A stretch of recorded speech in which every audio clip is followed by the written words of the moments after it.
Standing Committee on Social Policy will now come to order. We're meeting today to consider the 2024-2025 estimates of the Ministry of Colleges and Universities for a total of 3 hours. We're joined today by staff from Hansard, Broadcast and Recording and Legislative Research. From the Ministry, I'd like to welcome the Honourable Nolan Quinn, Minister of Colleges and Universities, as well as Deputy Minister David Y. and representatives from the Ministry. I just want to remind both of you that we want the Ministry to closely monitor the proceedings in case there are questions or issues that the Ministry wants to undertake to address. So I trust the Deputy has someone watching the proceedings for those questions. And at the end, if you desire, we can also get legislative research to bring forward the questions if you need it. So.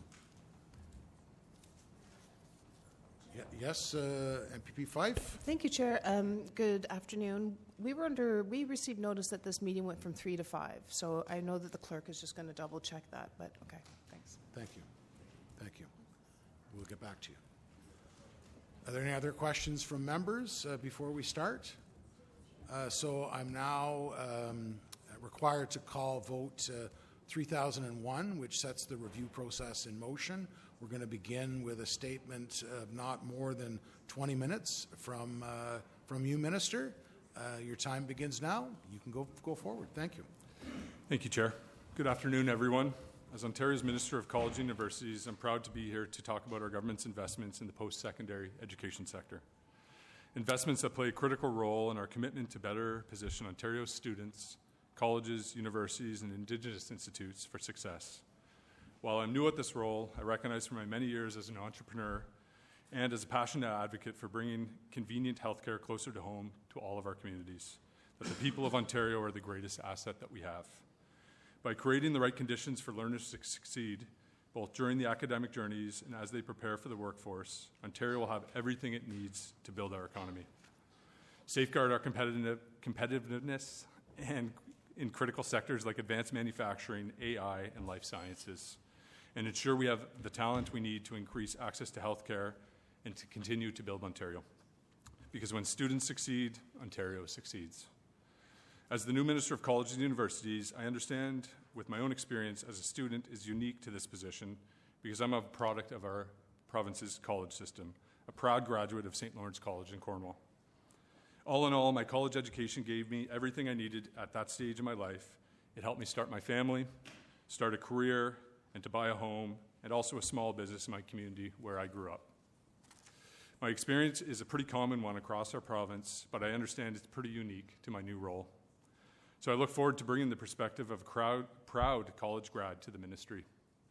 And doing that, I want to make sure that students from all walks of life continue to get the kind of education that gets them ready for the jobs we need for today and also for tomorrow. Today, more than ever, access to good jobs relies heavily on access to a solid post-secondary education. And our government has been steadfast in creating a better future for everyone across the province, including students from all walks of life. As a province, we must continue to keep the doors of opportunity open so that everyone in Ontario who is ready to learn has the opportunity to access an affordable post-secondary education.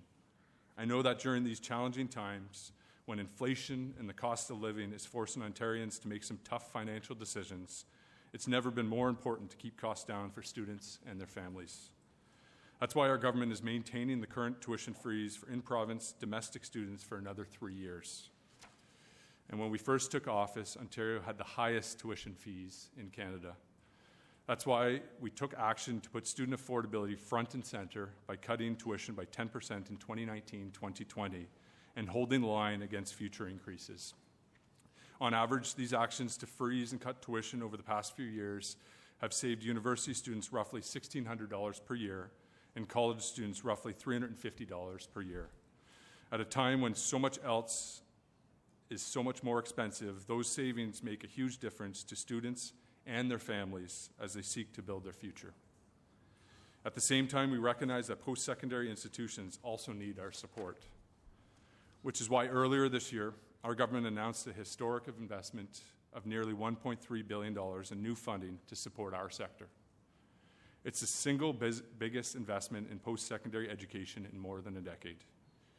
This includes providing $903 million over 3 years through the Post-Secondary Education Sustainability Fund, with $700 million in broad-based support for all institutions, and $203 million in additional top-up funding for institutions with the greatest financial need. But I want to be clear.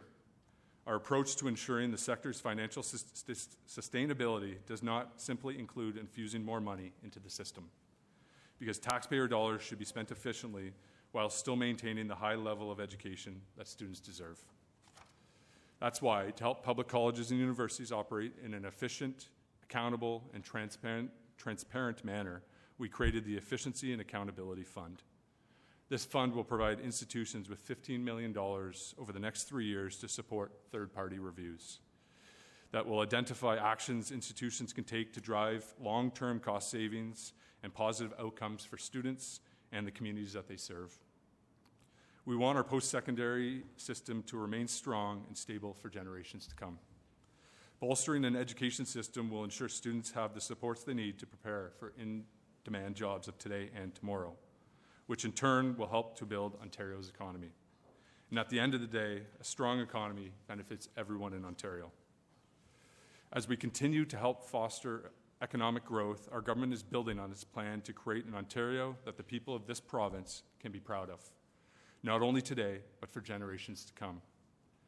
An important part of this plan is preparing Ontarians for the jobs of a modern economy, with the skills they need to be adaptable, lifelong learners, and that help them secure the in-demand jobs of tomorrow. But for students to flourish in the post-secondary education journey and beyond, we first need to ensure that the right conditions are in place to help foster success. That's why this spring we passed the Strengthening Accountability and Student Supports Act 2024, which helps create safe and inclusive campus communities. The legislation requires all public colleges and universities to have policies in place to address and combat racism and hate, as well as mental health and wellness supports and services. It also authorizes the minister to issue directives requiring institutions to provide information about ancillary fees and other student costs, such as learning materials. I look forward to continuing to work together with the sector to build more inclusive campus communities where every student feels welcome and has the opportunity to succeed. And this legislation we passed will get us one step closer. Instead of burdening hard-working families with higher tuition, we're making historic investments to stabilize colleges and universities. We're taking action to make fees more transparent, and we're fostering safer campuses and preparing students for rewarding careers. It is up to us, in partnership with all of our institutions, to establish pathways that set Ontarians up for success so they can find meaningful careers. And we know that Ontario's economy is becoming more knowledge-based and technology-driven. That's why we invested $100 million in 23-24 to help cover the operating costs of STEM programs at public colleges and universities with enrollments above their funded levels. On average, STEM graduates have better post-graduation outcomes than non-STEM counterparts, for example, higher wages. Therefore, it's in our best interest to provide enhanced supports for these programs, as they will help students secure good, in-demand jobs. We're also taking steps to reduce financial barriers to help students get more opportunities to prepare for the careers our workforce needs, particularly in healthcare. And one of the exciting ways in which we're doing this is through the Ontario Learn and Stay grant. When the grant launched last spring, we marked an important milestone in our government's plan to deliver more convenient and connected care for people across the whole province, helping students to pursue in-demand careers. Since it was created, the grant has focused on health human resources to help get healthcare workers into the communities where they're needed the most. Having previously worked for St. Elizabeth Healthcare, I understand the incredible value of a program like this. Interest in the Ontario Learn and Stay grant has been tremendous, and the numbers speak for themselves. As of August 2024, there were almost 3,900 grant recipients who had received over $34 million in funding. The grant is the first of its kind and offers students full upfront funding for tuition, books, and other educational costs. This will truly make a world of difference for students who might not have otherwise pursued post-secondary education because they didn't think they could afford it. Now they'll have the opportunity to train for and land an in-demand job when they graduate, with many of their education costs completely paid for. By making it easier for future healthcare workers to access world-class training through this grant, we're helping to build a stronger, more resilient healthcare workforce in the communities that need it the most. This is a historic investment in our students and in the future of our healthcare workforce, and one this government is extremely proud of. In the spirit of putting students first, we're also addressing an issue that is vitally important for students and their ability to go to school: access to safe and affordable housing. Recently, the government took important steps by removing red tape faced by universities when building student housing. As part of the Cutting Red Tape to Build More Homes Act 2024, we exempted universities from the Planning Act. Universities, like public colleges, are no longer subject to many municipal planning approvals. This will help them save years in approvals, avoid application fees, and enable them to build faster to better meet the needs of their students. Ontario's publicly assisted colleges and universities are now also required to publish their student housing policies and must guarantee that housing options are available for incoming international students. This will further ensure that all students, whether domestic, out of province, or international, have access to and are aware of student housing options that are safe, affordable, and within an easy commute to campus.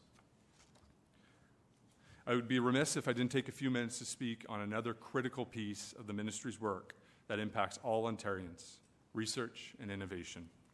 Because truly, at the intersection of health and prosperity lies Ontario's robust research sector. In 2023-24, our government announced it is investing over $278 million in research projects at post-secondary institutions and research hospitals across the province. These investments are going a long way to laying the groundwork for continued discoveries and economic development right here in Ontario, all of which directly benefit the people of this province. For example, with help from our funding, post-secondary institutions and research facilities are using innovative tools and technologies to change the medical field. This includes Dr. John Valiant at McMaster University. Through funding from the Ontario Institute for Cancer Research and the Ontario Research Fund, among others, Dr. Valiant and his team developed cutting-edge pharmaceuticals for precision cancer treatment, which targets tumors while ensuring the surrounding healthy tissues remains unaffected. This research resulted in his fusion pharmaceuticals spinning off and growing to become a multi-billion-dollar publicly traded company that employs more than 100 people in the Hamilton area. Earlier this year, pharmaceutical giant AstraZeneca bought Fusion Pharmaceuticals for $2.4 billion US, with the commitment to keep jobs in Ontario and to further strengthen its presence in this province. Another great example of the value of research investment is the work of Dr. Philip Karpowicz from the University of Windsor. He used research funding from the province to establish a tissue imaging facility to study inflammatory bowel disease, which affects more than 300,000 Canadians.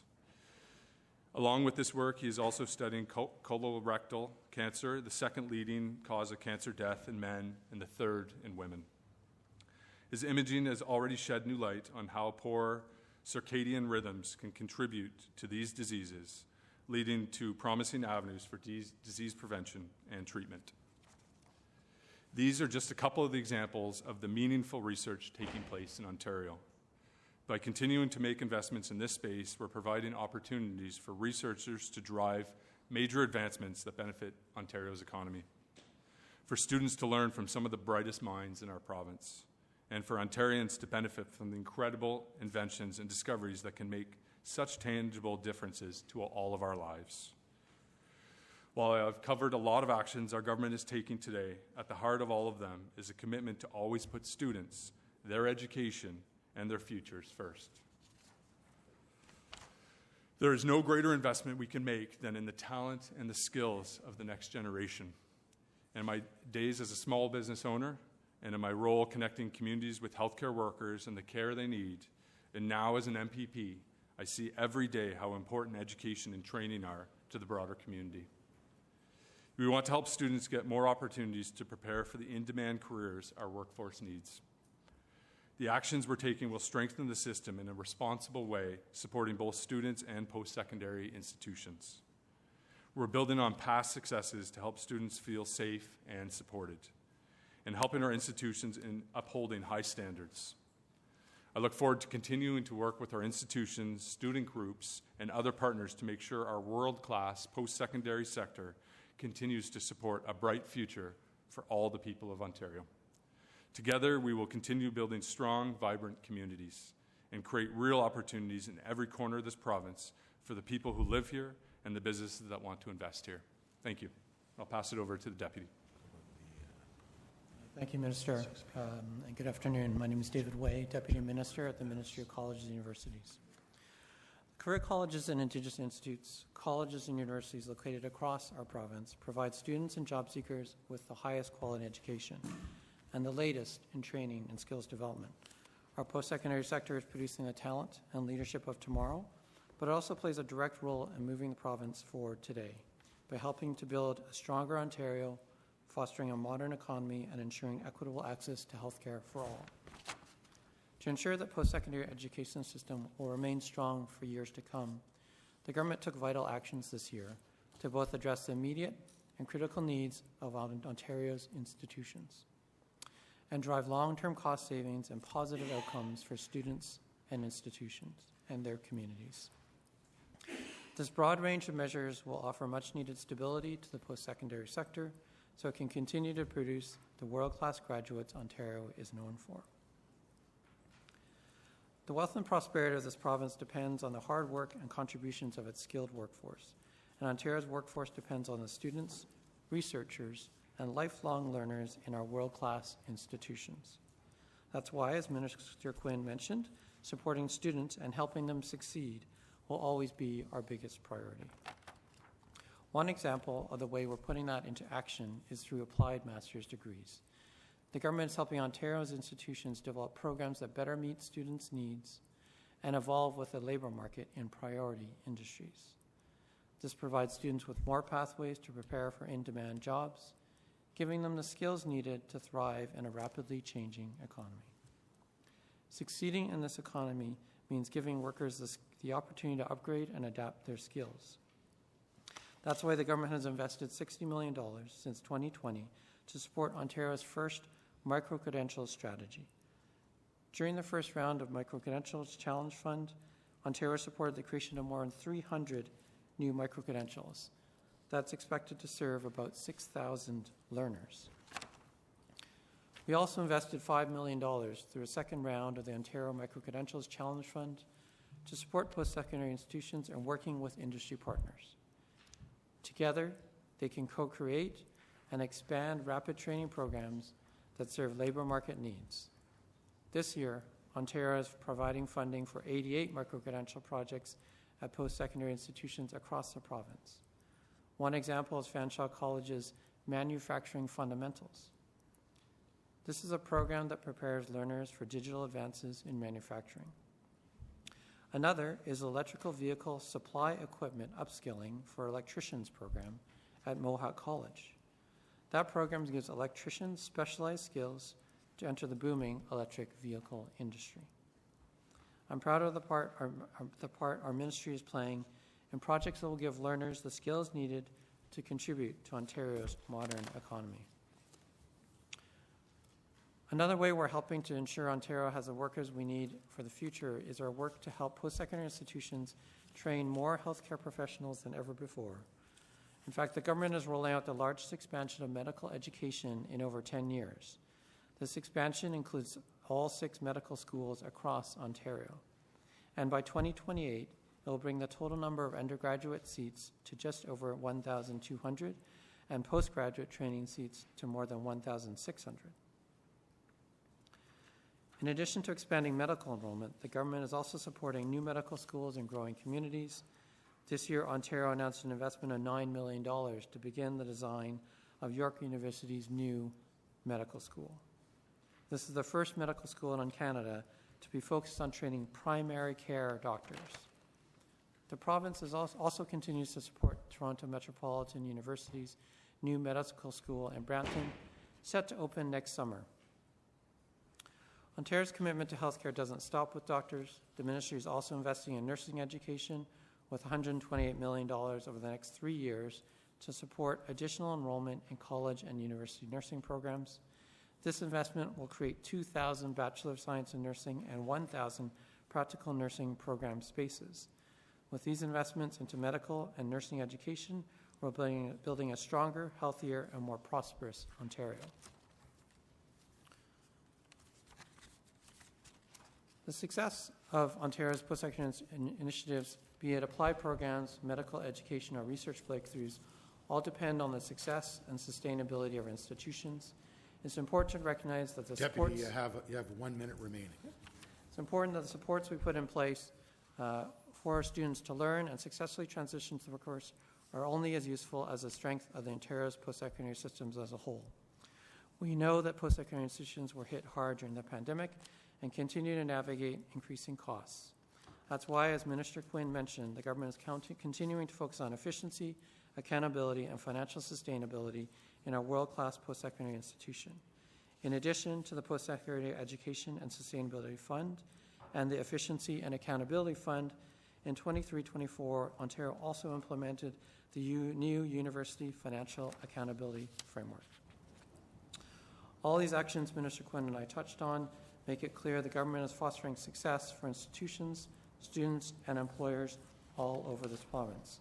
Together, Ontario's government and the post-secondary research sector are building a stronger, more innovative, and prosperous future for this province and everyone in it. Thank you, Minister, Deputy. Just before we start the question round, we have confirmed that the schedule adopted by the committee on May 13th, 2024 has selected the Ministry of Colleges and Universities for 3 hours, so this meeting is scheduled until 6 p.m. Just want to confirm. So we're going to begin the question and answers in rotations of 20 minutes for the official opposition, 10 minutes for the independent member, and 20 minutes for the government. So the official opposition will begin. MPP Sattler. Thank you very much, Chair, and thank you, Minister Quinn, and congratulations on your new position. Thank you, Deputy, for coming to the committee today. Many of my questions will focus on vote item 3002 and the overall post-secondary education program. So when we did the estimates process last year, there was already a very dire financial situation for colleges and universities in this province. And of course, in November, we learned just how dire it was, with the recommendation that $2.5 billion was urgently needed over 3 years just to keep the sector afloat. Now, your government, as you point out, responded with about half of the recommended amount. And since that recommendation of $2.5 billion, we've seen federal government changes to the study permits and work permits, which have basically closed the tap on the international student tuition dollars that were subsidizing our system in this province. There's been high inflation. There's been the costs associated with the remediation of the unconstitutional Bill 124. And taken together, these fiscal pressures have really continued to undermine the sustainability of our colleges and universities. Yet, what we see in the estimates is a very meager increase to transfer payments. It is below the rate of inflation, which means that it is effectively a cut. So, Minister, can you explain why the funding included in the estimates before us is significantly less than what every institution, advocacy organization, sector stakeholder, expert recommended is needed to keep Ontario's post-secondary system from failing? Thank you for that question. I think it's worth pointing out that, Ontario does invest $5.1 billion in operating funds, $3.7 going to universities and $1.3 billion going to the colleges. It was our government that actually introduced the Blue Ribbon Panel to provide us with some options. That is why this spring we announced $903 million into the Post-Secondary Education Sustainability Fund starting in 24-25, consisting of $700 million right across the board funding for all public institutions, as well as $203 million in funding for top-ups for institutions with the greater financial need. On top of that, we also have a $15 million investment over 3 years, beginning again in 24-25, into the Efficiency and Accountability Fund that will support third-party reviews to drive long-term cost savings and positive outcomes for students and the communities they serve. But further, I'll allow the Deputy to provide further context on some of the funding. Thank you, Minister. And I would say within the $1.3 billion, the $903 million is for the Post-Secondary Education Sustainability Fund, including $203 related to the top-up fund. I would ask ADM Josh Paul to come forward and talk further about a few other pieces of the fund, including additional capital fund. ADMs and other ministry staff, just make sure you introduce yourself and your title for the accurate purposes of Hansard. Hello, Josh Paul, ADM of Financial Sustainability, Performance and Oversight. Happy to provide a bit more detail, in particular in relation to the Blue Ribbon Panel recommendation of about a 15% increase in resources, 10% increase for funding from the government, and 5% increase in tuitions. When you look at the breakdown of the top-up that the Deputy and the Minister refer to as part of the Sustainability Fund, you'll see that some organizations that were particularly high in need received either a 10% increase or in some cases a 15% increase over their base funding, which relatively aligns to what the Blue Ribbon Panel recommended. Thank you very much for those responses. The concern, I think, that many in the sector share is that your government appointed an expert panel to make some recommendations about the amount of funding that was needed to keep the sector afloat. That panel came back with recommendations, and then your government ignored it. And even with these funding amounts that you have provided to this committee, Ontario is still going to be at the bottom of every Canadian province in terms of the per-student funding that is allocated to both colleges and universities. It's 57% of the Canadian average for universities, 44%, just 44% of the Canadian average for colleges. Now, the Blue Ribbon Panel had recommended a 10% increase in per-student funding for 24-25, and then said in subsequent years there should be either a 2% increase or an increase to match inflation, whichever was higher. So my question is, do these estimates reflect a 10% increase in per-student funding this year, as was recommended by the Blue Ribbon Panel? And if they do not, why not? So part of these estimates have the $700 million over 3 years, and that is a 3% increase this year, 2% in the following year, and another 2% after that, for a cumulative total of 7% by year 3 to base funding. But on top of that, we do have another $203 million for the institutions that have higher risk or that are in a more challenging financial position. Of that, as ADM Paul had mentioned, there are institutions getting up to 15% of their base funding, and then there are also institutions getting 10%. Just doing some quick math, about 20% of the institutions are receiving a 15% base funding increase, as well as another 22% of the institutions are receiving a 10% increase. Through this targeted approach, the Ministry is providing very significant financial support where it is needed most within the sector. I'll pass it over to the Deputy Minister to provide further context. Yes, David Way, Deputy Minister. Thank you, Minister. Yes, I would just emphasize again that we've targeted the funds at the most of those institutions most in need, as the Minister had indicated, and those increases, both the broader across-the-board money is connected to inflation, as well as the broader number is meant to address those in need. I'll ask Josh Paul to come provide further kind of information on those that maybe have received the highest amounts and the thought process behind those. Provided to me in writing later, that would be appreciated. I just wanted to move on to another issue. And Minister, you had addressed this in your remarks about the additional funding that has been provided for seats in STEM programs. But I did want to address the 30,000 domestic students in this province who are attending Ontario universities this year who get no funding whatsoever from your government. And that's an increase from the 21,000 unfunded domestic students last year. And this is because your government has set an arbitrary cap about how many domestic students will be funded, and so that causes the institutions to have to dip into other areas of revenue to provide the programs or to enable those students to attend. The Auditor General said that those caps should be changed. The Council of Ontario Universities is actually projecting that by 2030 there's going to be 100,000 unfunded domestic students in this province. These are students who want to attend university, who are eligible and qualified to attend, but may not have a space because the sector cannot continue to subsidize them.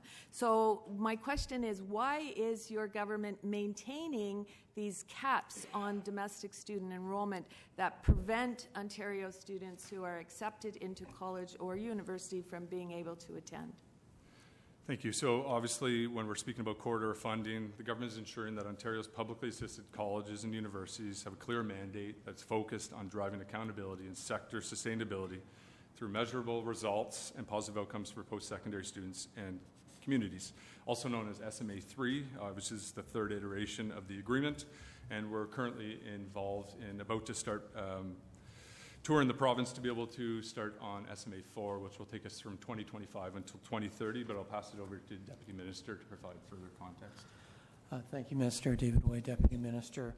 Again, I will ask ADM Josh Paul to come up in a minute, but I would just underline that our funding approach that the ministry has really provides a stable and predictable funding to institutions as long as enrollment stays above a certain level or floor.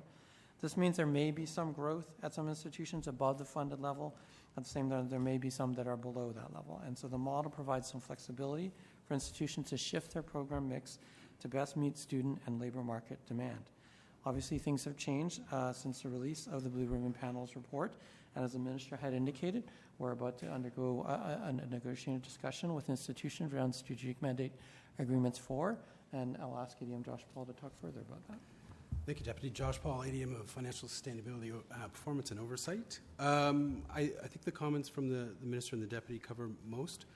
Things I might point out, just a technicality in the way the province funds, is that it's not based on enrollment per se. It's based on a weighted enrollment, which takes into account program resources. And as the Deputy mentioned, at the beginning of every strategic mandate agreement, that particular weighted enrollment measure is fixed for every institution as part of the bilateral agreements that make up the strategic mandate agreement. And maybe one other thing just to quickly mention is that as part of the SMA 4 mandate that the province is about to embark on with each of the 45 institutions, the government has committed to review the funding formula, and so that's something that will be taken into account as we go forward. When will that review take place?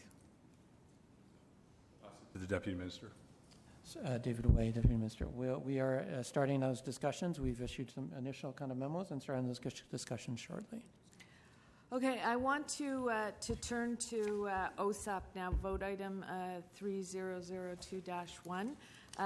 The estimates include a 0.9% increase to student financial assistance this year versus last year. Just as with the grants, this is an increase that is well below inflation, which means that it is effectively a cut. So my question is, why has your ministry effectively reduced financial assistance for students at a time when young people in this province are really struggling with the rising cost of living? So I'll just remind the member that OSAP is an entitlements-based system, so ultimately if they are eligible for it, they do receive the funds. But something I am very proud of is the 400,000 students that are being helped with OSAP this year alone. And 82% of that is to full-time students in the form of grants compared to 54% on the federal assistance. So we have a larger amount of grants than loans coming through OSAP through the provincial portion. But again, I'll pass it over to the Deputy to provide further context. David Way, Deputy Minister. Thank you, Minister. I would just again underline that obviously access is an important part of promoting post-secondary studies. And I'll ask ADM Jeff Butler to talk a bit more about the increase. But we have obviously included areas such as micro-credentials included are now available through OSAP eligibility, as well as other accesses including to the 9 Indigenous Institutes. So maybe I'll ask ADM Jeff Butler to come and talk about the increase to the OSAP funding. I wondered if I could just ask a follow-up question about related to the provincial contribution to student financial aid and the federal Canada Student Loans Program. As you are aware, that the federal government increased its portion of student financial aid in 2021, but instead of increasing the amount of revenues that were available for students who require financial aid, your government decided to make a reduction in the amount that was available in Ontario. So basically that left students no further ahead and represented $400 million that would have otherwise been available to students with this federal increase. That has accumulated into a total of $1.2 billion in those years since 2021, since that federal increase. So my question is, has that $1.2 billion been reinvested back into the program to increase the amount of funding that's available to students? So understanding the member did mention that there's some challenges with affordability right now. Something I'm very proud of is our government's 10% tuition cut, and then that we've frozen tuition since that cut in 2018, 2019. Ultimately, it takes all levels of government, including families and the institutions, to ensure that post-secondary education is affordable for students, but I will pass it over to the Deputy to provide further context. David Way, Deputy Minister. Absolutely, we are very aware of the changes in the federal access, but I think we think about, to the Minister's point, about both the tuition changes that we've made as well as the OSAP funding. So maybe I'll pass it to ADM Jeff Butler to talk further about the increase and the split between federal and provincial. Yep, thanks very much. Jeff Butler, Assistant Deputy Minister Operations at the Ministry. So just to pick up on a point that the Minister made, OSAP is a needs-based entitlement program, so students are entitled to the amount of support that they're eligible for based on their needs. So we do look at all of the costs that a student faces as part of calculating their OSAP. That includes their direct educational costs, tuition, books, mandatory fees, as well as a variety of different living expenses. And as you mentioned, it is a shared federal and provincial program, and when there are changes in the federal program, they do have kind of impacts on federal expenditures, particularly if changes that are made by the federal government are not proportionate to changes in student needs. So again, we do look at the total need that the student has and then the combined federal and provincial support. Right. With respect to specific changes in expenditures between 23-24 and what we're projecting for 24-25, we are expecting higher expenditures on the Ontario Learn and Stay grant, offset by lower expenditures than what we had seen in OSAP for micro-credentials based on uptake, as well as lower expenditures on loan interest relief because of changing interest rates. I had another question about one of the budget lines in vote item 3002. The estimates show a $49 million student assistance interest expense reclassification in 2022 to 20 or in 2023 to 2024. The same amount, $49 million, is projected for this year. So can the minister explain what that student assistance interest expense reclassification is? I will pass that to Deputy Minister Way to be able to provide further context. Yes, and I'll pass it to Jeff to provide for more color on that.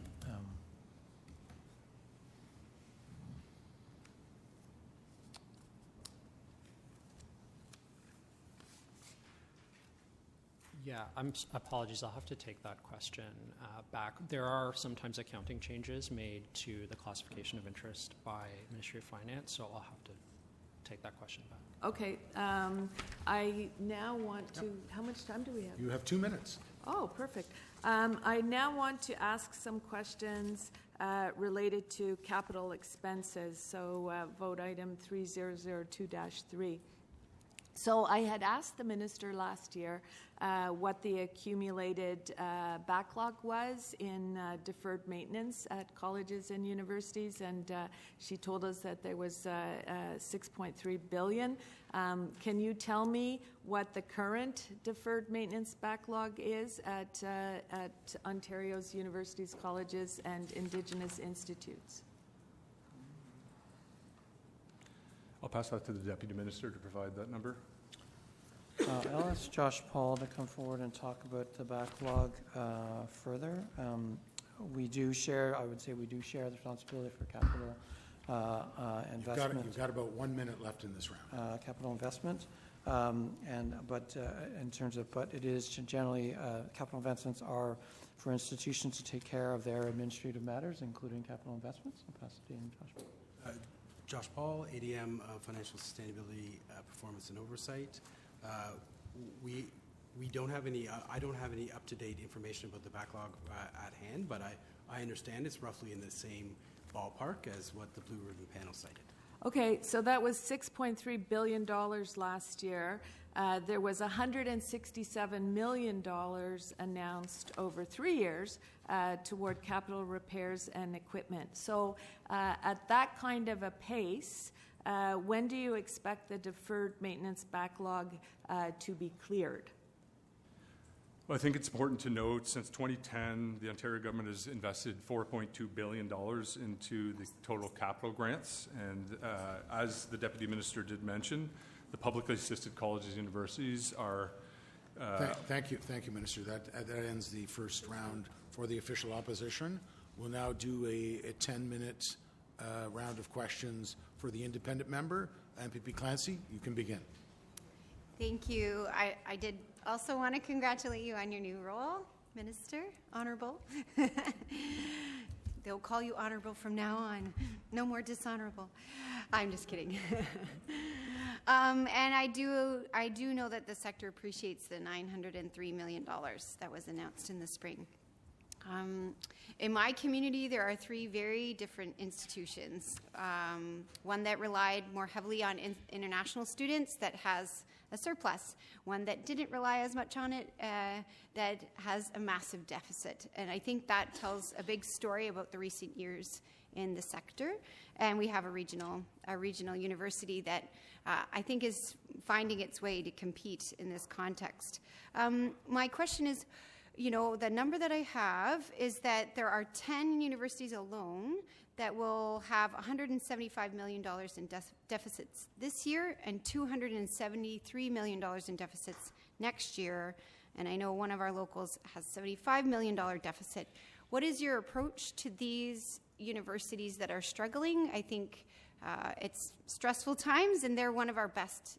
I know University of Waterloo is, you know, you say you care about STEM, you care about AI, not EI too, but that's another day. But yeah, you care about AI and STEM, but here we have one of our leading tech universities in the province with a massive shortfall. So in the $1.3 billion announcement, $100 million went directly to STEM in 23-24 to be able to help universities and colleges with unfunded enrollments. As you did mention, you know, the $903 million, $700 million of that is across the board increases for all institutions, as well as $203 million for those institutions, like you've implied, that have greater financial risk or financial need, to be able to top them up to ensure that they're viable and sustainable. But I'll pass it over to Deputy Way to provide some more context. Thanks, Minister. David Way, Deputy Minister. I would say we work with all universities and colleges very closely to understand their financial position and financial situation. I do think things have evolved and things continue to evolve as the external kind of environment changes. In addition, I would say the institutions themselves are thinking about and considering how to go about running their business and what is the right kind of cost structure for that. We've worked very closely both with the $903 million that we provided, but with the institutions around the $15 million around the Efficiency and Accountability Fund as well. So to allow and enable and support institutions to think about how they go about operating their operations and continue to support students well. So, we are aware and work very closely to understand where their business plans and financial plans are going forward, to understand where situations may crop up. The other thing I would say is we've introduced the University Financial Accountability Framework, which is a really important framework for us to kind of monitor and understand the positions of where institutions are and be a bit of a forward-looking kind of view on where the opportunities and where the challenges may be. I may ask ADM Josh Paul to talk a bit about how we're working with institutions to address some of the shortfalls that you mentioned and some of the opportunities we I asked that he elaborate because you refer to them as businesses, but here we are saying you can't charge more, right? And then the way that they would make more money by having international students subsidize our institutions has been capped and cut. So there are differences between a college and a university and an Indigenous institution and a business, because businesses can raise their costs to make sure that they can break even. As an entrepreneur, you'd know, right? But this is a very different situation where we have freezing and a cut and a freeze to tuition, and then not a commensurate amount of funding. So just sensitivity around financial accountability. I know when people are starving, they don't want to be told that they didn't manage their money well, right? So, sir, do you please elaborate with that in mind? I want you to make sure you're close to the mic so we can hear you. Very good. Thank you, soft earlier on. Thank you, Chair. Josh Paul, ADM of Financial Sustainability, Performance and Oversight. So just to elaborate on maybe 2 points. One, on the University Financial Accountability Framework, it is something that looks at deficits, but not only deficits. It looks at a wide variety of metrics, including liquidity, how much cash is on hand to manage operations, the ability of the institutions to manage their overall debt, and also looks at credit rating. There are 9 various technical metrics that the province uses to track financial health. And then perhaps the other point to emphasize is that as part and parcel of the sustainability and the Efficiency and Accountability Fund rollout, we are providing those institutions in high need, as the Minister mentioned, with the opportunity to work with a third party to review all aspects of their budget. So that would include governance, administration, and student supports, to look at academic programming, to look at opportunities for collaborative procurement, to look at efficiencies that could be wrought out of their physical space, and to look at areas where they might be able to increase revenue. Obviously, accept that there are some limitations to that, given the overall financial frame, but there are still some ways in which universities could potentially increase revenues through other types of fees and through leveraging their physical space. Thank you. It's good to have detail. One thing I'm concerned about is what the reports that I've read coming out from colleges and universities is an area that gets cut to try to deal with these deficits is student supports. So one of the biggest concerns I know I had and my colleagues in opposition had was that with the new mandates around combating racism and hate, that would lead to the need for more student supports. And I think we heard from some students that they wanted a response. They wanted more support from their college and university. And here I'm reading that because of budget deficits, that those services are getting cut. Can you explain how you aim to improve student services while they're being cut? Well, the ministry provides a $6.1 million annual grant to public assisted colleges and universities in the Campus Safety Grant, which totals on the mental health and addiction side about $35 million we're investing this year alone. But I do hear your concerns. I was here at committee when Bill 166 was going through, and there were two young ladies that were very concerned at the safety on their campus, being that they were Jewish, but understanding that's where Bill 166 will come into play, and to be able to help ensure that we raise the bar of all institutions to make sure that all students feel safe on campus. But I'll pass it to Deputy Way. Thank you, Minister. Yes, I would just underline that the changes as a result of Bill 166 do require all institutions to have student mental health policies that will be publicly available, as well as policies around anti-racism and hate to ensure that there's that support.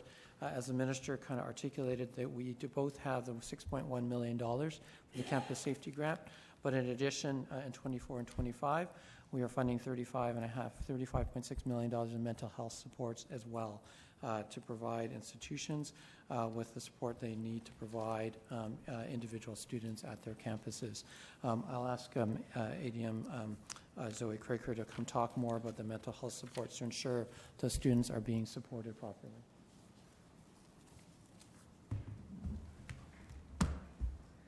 Thank you very much. Zoe Craker, I'm the Assistant Deputy Minister for Strategic Policy and Planning. As the Deputy noted, the Ministry does have a variety of grants going to the publicly assisted colleges and universities. These are there to support students there for services, workers, specific mental health supports, as well as for Indigenous institutes. The $35 million annually that the Deputy mentioned cover a variety of different grants. As I noted, one is the Mental Health Service Grant. This is there to support the institutions to build mental health awareness, counseling, therapies, and other specific supports for at-risk or other groups. There's 1 minute left in this round. Okay.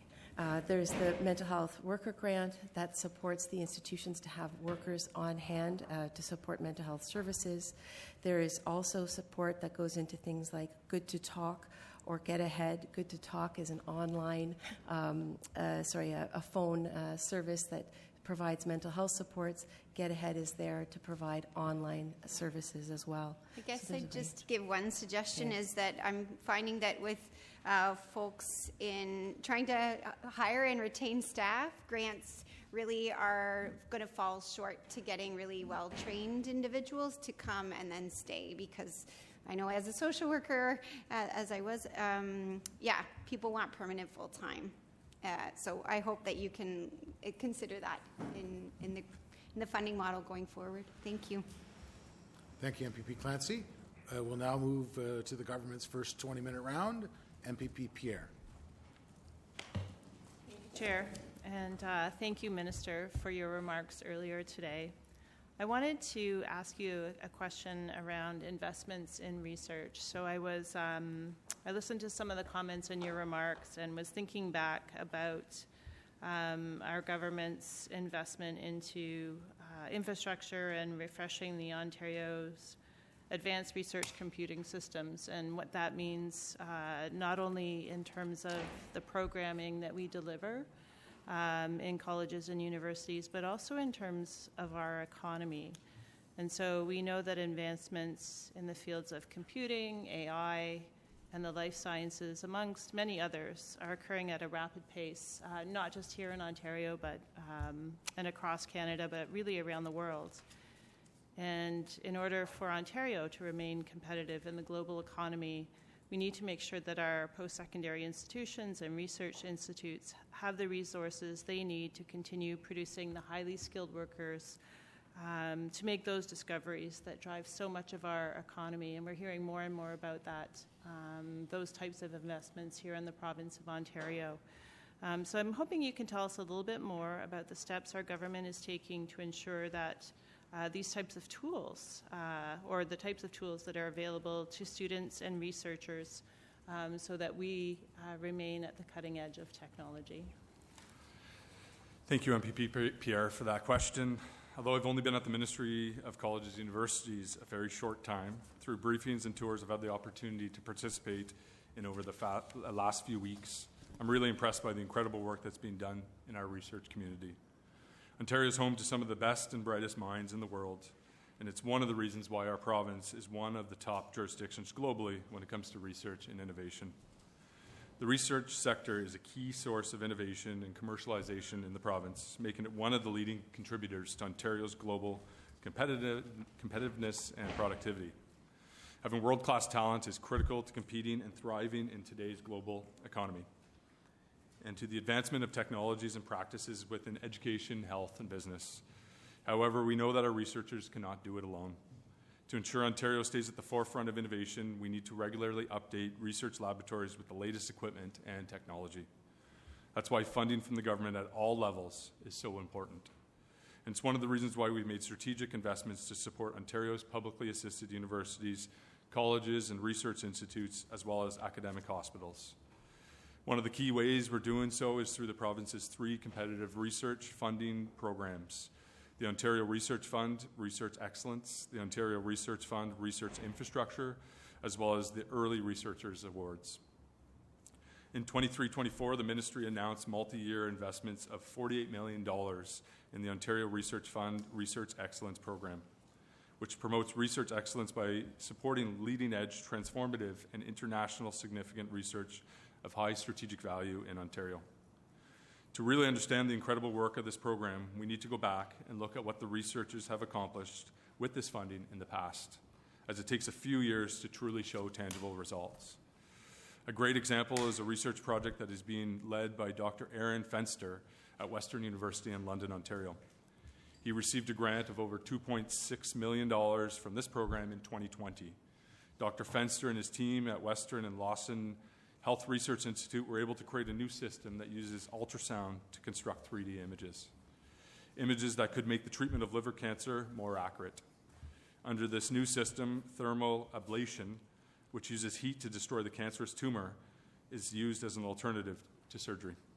Dr. Fenster and his team have found that using thermal ablation instead of surgery to treat liver cancer is more accurate and more precise than conventional techniques. And their research has shown that patients have fewer complications and shorter recovery times. If this new system is proven to be effective in clinical trials, the robotic ultrasound system's portability could potentially allow for more widespread use of 3D ultrasound imaging, including in smaller healthcare centers.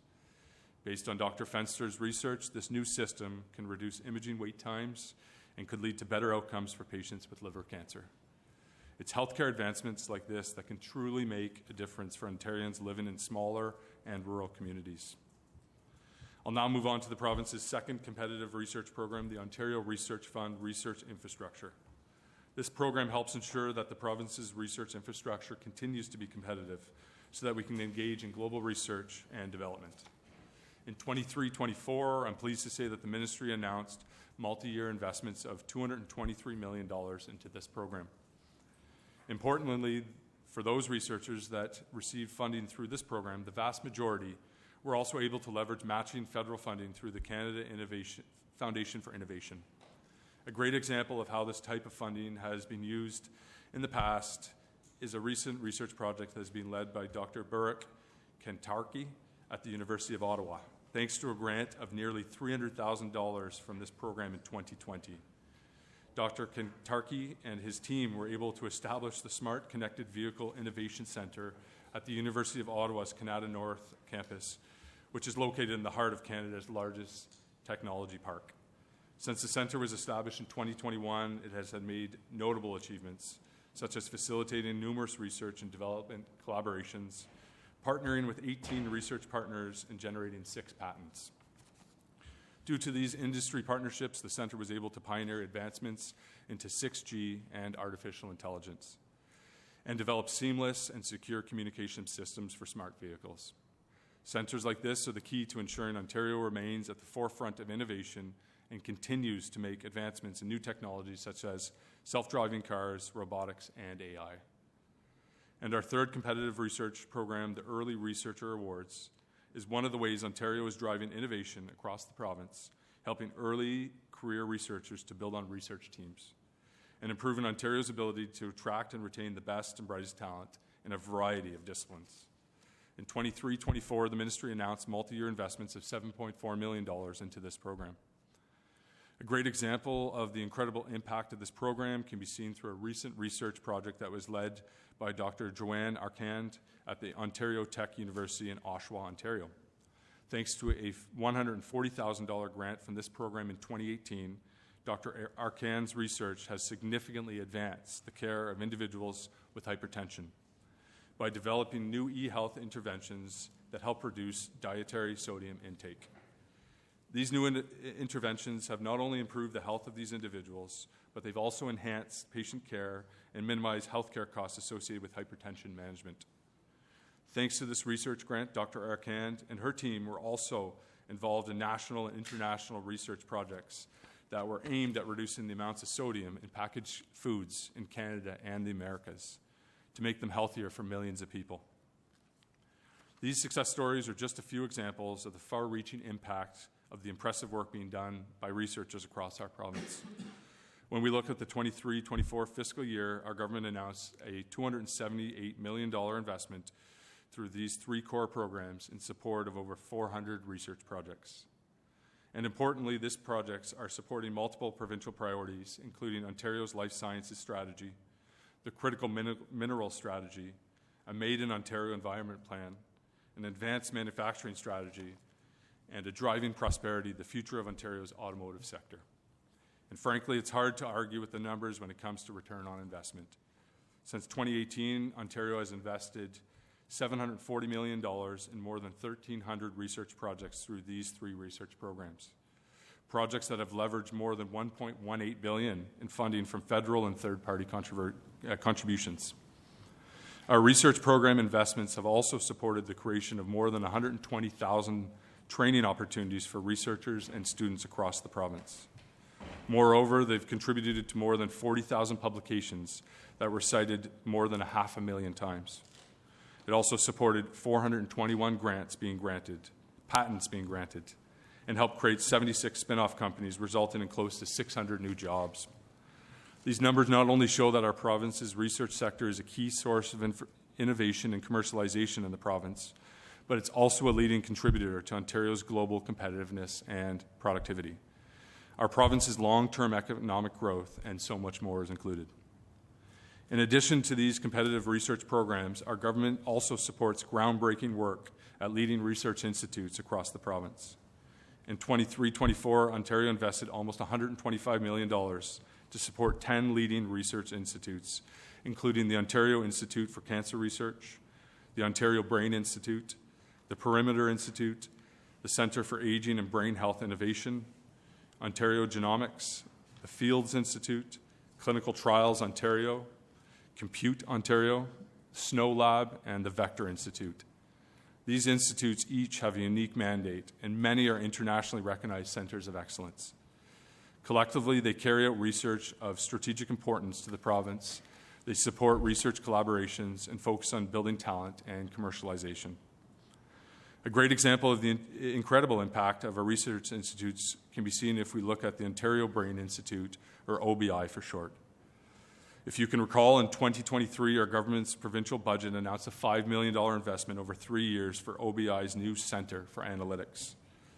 Although this new centre just opened a few months ago, it has already proven to be a valuable resource for labs and startups, as it provides key training and support for the data that is used to foster the development and testing of advanced analytics and AI tools. The centre also offers a fellowship program to attract, develop, and retain Ontario expertise in AI and neuroanalytics. Thanks to this new centre, labs and startups are able to get access to new talent and validate their brain health solutions in real-world scenarios. This work is extremely important, as it can help improve the quality and outcomes of research, so our loved ones impacted by brain disorders have the hope of a better future. In addition to supporting our research institutes, we're also investing in advanced research computing. While most people have access to a laptop or a desktop computer at work or home, these devices don't have the required computing power that is needed to conduct academic research. That's why our government has made significant investments in advanced research computing, which is the ecosystem that consists of high-speed networks, computing power, data storage, as well as computer experts and software. Advanced research computing, or ARC for short, is essential for powering AI advanced research, and high-tech industries. It has become a necessary component of modern research as it is being applied in every field.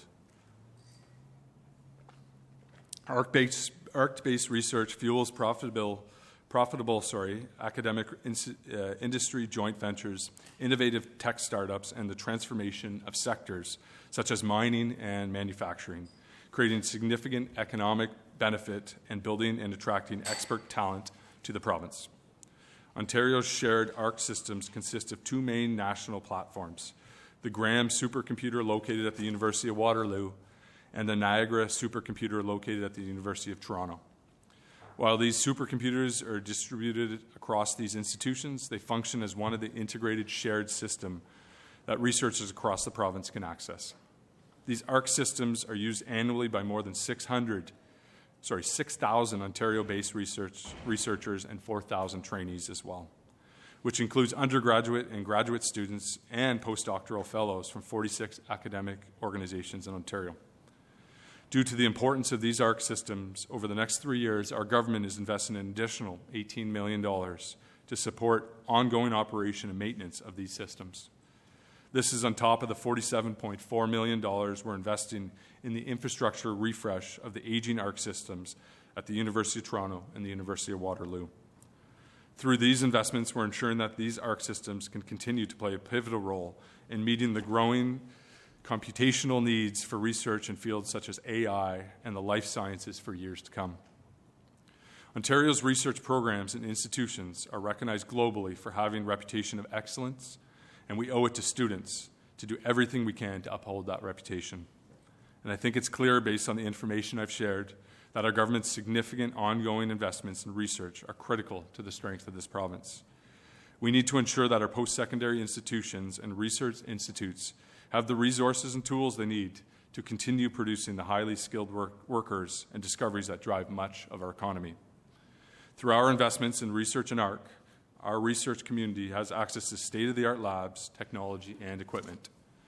These resources are absolutely necessary to ensure that they can continue their cutting-edge research and make new discoveries that have a real impact on the lives of our families, friends, and all our loved ones.